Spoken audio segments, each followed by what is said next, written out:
Prime card this weekend. I'm gonna give a breakdown for it. I understand how boxing fans feel about this stuff. They think it's nonsense, think it shouldn't be respected or looked at. I like it. It's an entry level of boxing. I think the simplest way to come into boxing and be a fan is to let the simplest form, and that's what this is. It's boxing for dummies. And I don't mean that as only dumb people watching. I'm saying it's boxing for people that never really follow boxing, or don't know how to follow boxing, or don't know what's going on in the ring. It's really good to watch these fights, actually. I learned a lot of the things from these fights, because you're looking at the simplest form. Why does a jab work? Why does 1-2? Why does the left hook work? Where does it work best off of? You learn that because these guys are learning how to fight. So they're doing the simplest form of boxing, and they're not doing things, and you start catching, oh, he did that. That's why people do that. That's effective, because he's getting hit with the same thing over and over again. That's why a guy would do this certain movement, or circle around the ring this way, or move his head, or all these things. It's very good to watch boxing out like this, at this level. This is, are these guys pro level guys? Are they that? No, they're not. And I think that people get mixed up on it, especially when you're new to watching boxing, and how good these guys actually are. The way I explain it is, boxing has an amateur system, but no one watches it, right? It's not a common thing. Now, what people do watch, right? They watch NFL football, and people also watch high school football.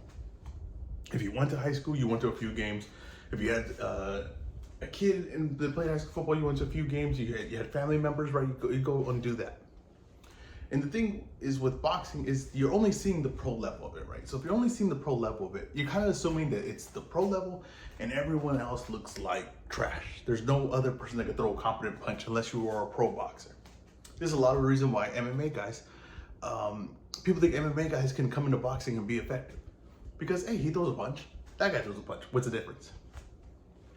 But when you go to watch someone play football in high school, they run good routes, they catch the ball, they block, they tackle, they do all the things that looks like the same form that the pros doing. But for some reason, people don't have the false hopes that they're gonna go pro, right? They don't have the false hopes that, oh, well, this guy is the same level as that guy I'm watching on TV. Because we've done years and years, and you realize that, no, the guy on TV is doing that, maybe the same routes, maybe the same catches, maybe the same thing, but at a highest level, right? I'm talking about the faster, jumps higher, is doing it against elite level talent. So yes, maybe a guy can catch something that looks pretty cool, but he's doing it against low level talent at a way lower speed, at with the ball coming at a way lower velocity, right? So that's what's going on here. Is that some of these guys are just guys good at a high school level, low level high school level, not gonna get picked up, but are just competent. And some of these guys you're gonna watch that are gonna be influence boxers, are gonna be competent. And it's fun to watch. And it's fun to watch because you have interest in their personalities. But they're not pros. They're never gonna be pros. They're never gonna be at that level because that level is so far wide gap. You're watching a low level high school football game and you're comparing it to NFL. That's what you have to think about when you're watching this kind of boxing, influencer boxing, comparing it to the pros. That's how far the gap is. Now, eventually, will someone come from influencer boxing, right, that has a level of talent that maybe he can make the transition? Yes, if you do it enough for a number of years, yes, there's going to be someone with extraordinary talent that is going to be able to do that. Just like how there's people that come out of small towns and play in these high school games, right, that are low level and make it all the way to the pros. It's going to happen, but it's just not consistent. It's never going to be consistent. So all that, explaining that, let's get to the fights that I'm going to break down. I'm only going to do two. Let's get to the Logan Paul versus Danis. I don't expect this to be an entertaining fight as far as like competition. It's not going to be a competitive fight. I think this is going to be all one-way traffic for Logan Paul.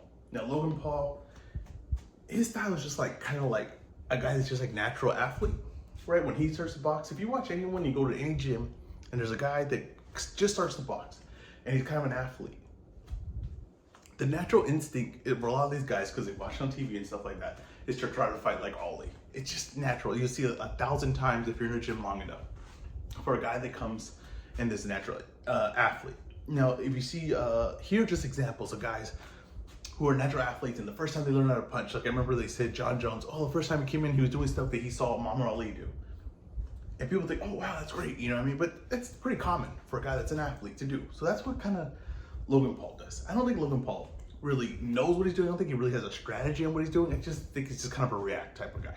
Goes in there and hands down, and he's gonna jab, he's gonna pull back, and it's a gimmick, it's a knockoff of what what he thinks Ali's doing, right? It's that's what it is, but it's very very very very very very very cheap version of that knockoff, right? It's I don't know, it's just someone dressing up at Halloween basically, but that's what he's gonna do, right? And he's got some athleticism, he's got some good size to him, so he punches down the middle, jab, right, and then sometimes he gets wild like he did with Floyd. Now, I don't expect him to get like that in this fight. The reason why he really did that was just like nervous energy, and he was just trying to put everything together, right, to land something on Floyd. I don't think he's gonna do that in this fight. I think he's gonna be more controlled. Him walking back, him coming forward with his head down, trying to draw Danis in and then throw the right hand. Now, Danis, what are we gonna see from him? Is he a fighter, right? He fought in MMA, he did. He wasn't really ever committed to it. Was a long career, had 2 fights in Bellator. He's a jiu-jitsu guy. Now, not all jiu-jitsu guys are built the same, but for the type of jiu-jitsu guy that he is, there's not a lot of athleticism. Jiu-jitsu is a very interesting sport where you don't necessarily need a lot of athleticism to be great at it. Now, there are guys that are good athletes that do it, and they apply that to their game, but they don't really need that. And Dillon Danis isn't an explosive athlete. He's not a guy with great legs that's gonna have great explosion or anything like that. So I expect him to be real flat-footed. I expect him to come forward like this, and I expect him to not really have good form or really understand what he's doing in the fight. Now, I think that he will, when he gets in a range, I expect really wide shots from him, and I think that he's gonna think about, I think he's gonna try to come forward at first, right, with this guard, and I think he's gonna eat a lot of shots, and I think that he's gonna feel also Logan Paul's kind of strength. I think Logan Paul's gonna be able to dance around him, and then Logan Paul's gonna start forcing him back. And once he forces him back, he'll fall apart because he doesn't have the legs, he doesn't understand anything about it. So he's gonna start going back, and then he'll start swinging wild and over-committing, and then Logan Paul is gonna kind of tee him up. The real interesting fight would have been the replacement if Mike Perry had come in, right? And I'm still not holding out that there might be a replacement in this. That would be interesting. But Dillon Danis is there, he flew to England, seems like it's gonna happen. But that's what's gonna happen. It's just gonna be Logan Paul teeing off on him, because Dillon Danis is, first of all, he can't do boxing, right? He can't be at that level. No one's really training him. He's kind of training himself. He's also kind of arrogant, but also I think he knows in his head that he'd be not be very good at boxing. So in his head, because of like self-consciousness and not wanting to really admit that you kind of suck at it, he has no respect for it. So if you have no respect for it, you can't learn from it, you can't really grow at it. It's kind of like, oh, this is, like I said, some people treat things like, oh, well, this is dumb. Like I always say, the dumb kid who can't read will always say that it's dumb to try to study and everything like that, because he's self-conscious. That's what's really happening, and that's kind of what's gonna happen to Dillon Danis. Well, boxing's stupid. This is a dumb way to fight, because he can't do it. And that's the honest truth. So I think Logan Paul's gonna light him up. I think Logan Paul gets a stoppage here. And I think that eventually when you start seeing Dillon Danis go backwards, you'll start seeing it fall apart. Now, the next fight I want to talk about is KSI versus Tommy Fury. Tommy Fury, who, was having he's kind of a celebrity boxer that was legitimately trying to be built to be a boxer, right? They were hoping that his celebrity status and his growth as his talent would kind of, eventually the talent would overlap the celebrity status and he would kind of grow into a legit fighter.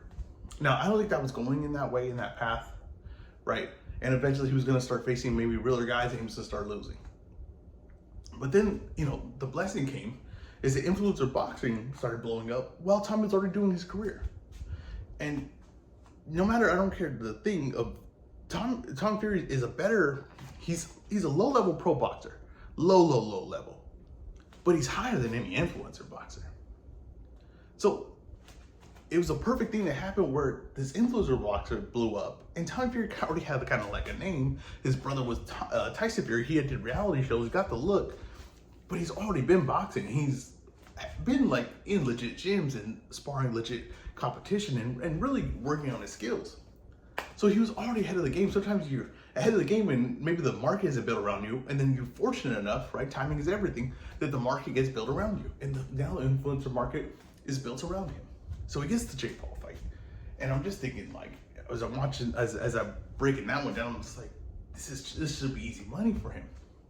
Because everything that Jake Paul does is like the basics of boxing. And if you are a guy that is good enough to be pro and good enough to beat very, very low level fighters, club fighters and stuff like that, you kind of already went through those things that Jake Paul was going to bring, right? The one, and then the massive overhand right, and you move to the side and Jake Paul's going to be off balance. It's going to have to turn around and all those things that Jake Paul's not used to doing. Not at that level. Tommy was going to be able to do, and Tommy's going to be able to kill him with a jab. Now, he gets that fight, he wins, and you kind of think, oh, where does it go from there? And then a KSI fight comes, and KSI is worse than Jake Paul. And you're just like, oh man, Tommy's going to print money for a little bit. Because he's going to get all these fights, and he's not going to run from these fights. He was already doing these fights. Maybe even against tougher guys. But this is way more money. The guys he's fighting are more famous than him. So he truly doesn't even have to sell the fight that much. And he just shows up, and he gets to put a beating on guys. And what's the difference with the KSI Jake Paul fight? Well, KSI's less experienced. He's less proven in the ring for sure. But somehow people kind of believe in his, that he could do something in here. And he kind of does the same thing that Jake Paul does. They all do the same thing. Now, he's a little bit more like jumping, right? He's a little bit more bouncy, right? He's trying to use like athleticism, right? And his bouncy legs, right? But he's still going to just explode the right hand. That's all he's going to do. He throws a jab and explodes with the right hand. But he's a little bit faster, right? He like uses his as almost like a sprint, like a karate sprint, a sport karate type guy. But it's the same thing that Tommy did last fight. He's going to jab, and he's going to move away from the right hand all night. And what's going to happen is KSI is going to have to he's going to come up short, and then he's going to have to reset. And he's going to have to reset while getting jabbed. And suddenly, he might have a lot of energy to start off with, right? Might be able to come close with a few, but as the fight goes on, he's going to get frustrated, and he's going to fall apart, and he's not going to be able to keep up with trying to figure this out while getting jabbed in the face. And this is a whole new thing, and it's something he's never had to work against, and it's going to fall apart very quickly for him.